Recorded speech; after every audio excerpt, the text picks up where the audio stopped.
Assalamualaikum warahmatullahi wabarakatuh. Perkenalkan, nama saya Zaki Ananta Fikri, NIM 2301018120,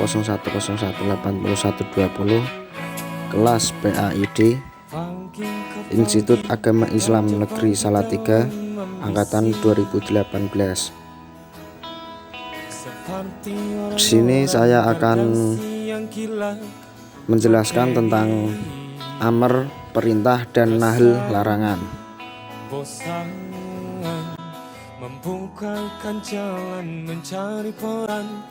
Yang pertama, pengertian amr atau perintah dan nahl atau larangan. Perintah adalah tuntunan untuk mengerjakan. Perintah memiliki sifat memaksa dan menguasai atau istila. Sedangkan larangan adalah tuntunan untuk meninggalkan. Bentuknya pun sama, yaitu memaksa dan menguasai. Perintah dan larangan maknanya adalah tuntunan. Jika perintah adalah tuntunan untuk mengerjakan suatu perbuatan, maka larangan adalah tuntunan untuk meninggalkan suatu perbuatan. Namun perintah dan larangan pada suatu perkara yang diperintahkan atau yang dilarang oleh pembuat syara' atau dalam hal ini adalah Allah Subhanahu wa ta'ala, itu tidaklah berdiri sendiri. Perintah-perintah dan larangan-larangan tersebut berbeda-beda konteksnya sesuai dengan perbedaan qarinoh atau indikasi dan kondisi. Kadang-kadang perintah menunjukkan wajib, diterangkan surah Hud ayat 114, sunnah surat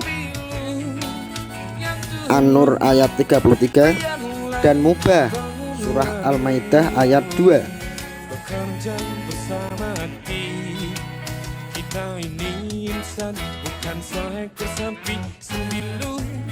Yang kedua, jenis-jenis amr atau perintah dan nahl atau larangan.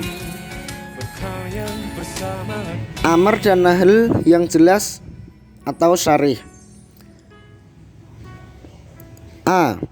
Kalimat yang menggunakan lafal perintah dan larangan, surah An-Nisa ayat 58. B.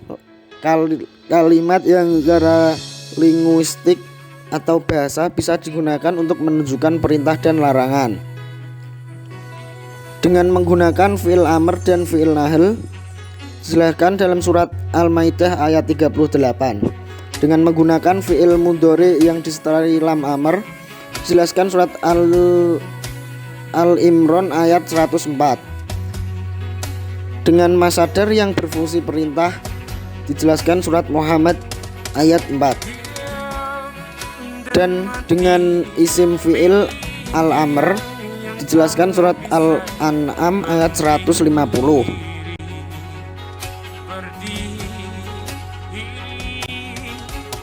Yang ketiga, amr dan nahl yang tidak jelas atau ghairu syarih. A. Kalimat yang tersukur dalam matuk dengan konotasi perintah.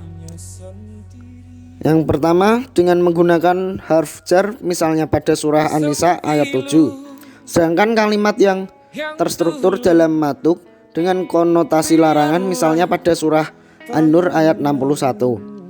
Dengan menggunakan harf al-arad seperti laula, ala, misalnya pada surah Al-An'am ayat 62. Yang ketiga, dengan menggunakan pertanyaan yang ditakwilkan untuk perintah yang didasarkan pada tuntunan yang bentuk kalimat berita, misalnya surah Al-Maidah ayat 991. Yang keempat, dengan menggunakan perintah secara kiasan yang disertai dengan hal, di mana hal tersebut merupakan sesuatu yang diperintahkan, misalnya surah Al-Imran ayat 102. Yang kelima, dengan menggunakan khobar yang berimplikasi jawaban pasti, maka kalimat berita tersebut merupakan konotasi perintah dan tuntunan, misalnya surah As-Saff ayat 10-13. Yang keenam, dengan menggunakan kalimat bersyarat dalam bentuk kalimat berita dengan jawaban yang berisi pujian atau celaan untuk aktivitasnya, maka kalimat tersebut mempunyai konotasi perintah atau larangan melakukan aktivitas tadi. Misalnya surah Al-Anfal ayat 65. Yang keempat, kalimat yang terstruktur dalam mafhum dengan konotasi perintah. A. Jika ungkapan penyampaiannya menuntut harus benar, misalnya surah Al-Baqarah 228. B. Jika dituntut oleh apa yang secara syar'i absah terjadi, misalnya surah Al-Baqarah ayat 183. C. Jika dituntut oleh keabsahan pelaksanaan hukum syara' agar hukum tersebut bisa dilaksanakan, misalnya surah Al-Anfal ayat 58. D. Jika dituntut oleh apa yang secara rasional absah terjadi, misalnya surah Al-Baqarah ayat 196. 5. Kaidah-kaidah amr dalam Al-Quran. Yang A. Kaidah pertama, pada dasarnya amr atau perintah menunjukkan makna wajib dan tidak menunjukkan kepada selain wajib, kecuali dengan korinah-korinah atau tanda-tanda tertentu.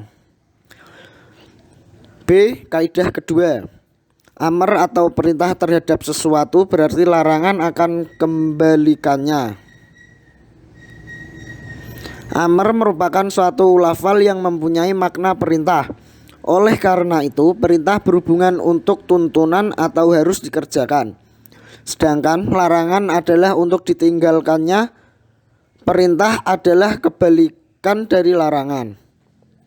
C.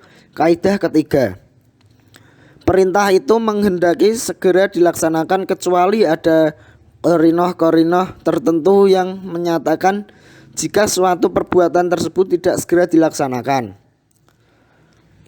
D.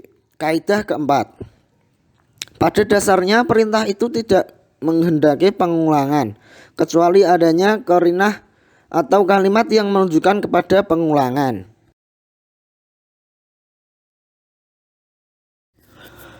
Yang keenam, kaidah-kaidah nahl dalam Al-Quran. A. Kaidah pertama, nahl menghendaki atau menunjukkan haram, segera dilarangnya kecuali ada korinah tertentu yang tidak menghendaki hal tersebut. B. Kaidah kedua, pada dasarnya larangan itu menghendaki fasad atau merusak secara mutlak. Yang C. Kaidah ketiga, pada dasarnya larangan yang mutlak menghendaki pengulangan larangan dalam setiap waktu. Berikut penjelasan amr atau perintah dan nahl atau larangan.